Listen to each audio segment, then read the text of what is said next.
Пайгамбарыбыз Мухаммад алейхиссалам ар бир намаздан кийин Субханаллахны 33 жолу, Алхамдулиллахны 33 жолу, Аллаху акбарды 33 жолу, Фатима енебиз бир жолу кыйналып, жумуштун ордугунан кызматчы сурап келгенде Пайгамбарыбыз айтты эле: "Фатима, сен жатаардан алдың, Субханаллахны 33, Алхамдулиллахны 33, Аллаху акбарды 33 жолу айтып жаткын" деди. Ушуларды айтып жаткын. Мына сага бул кызматчыдан да жакшыраак деп. Фатима енебиз айтат, Пайгамбарыбыздан ушул насаатты алгандан кийин жатаарда ушул зикирлерди кылып жатат элем дейт. Таң атканда турсам, эч бир менде чарчоо деген жок.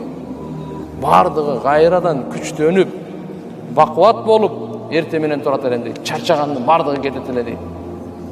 Демек бул тасбих Фатима енебиздин тасбихаты деп аталат.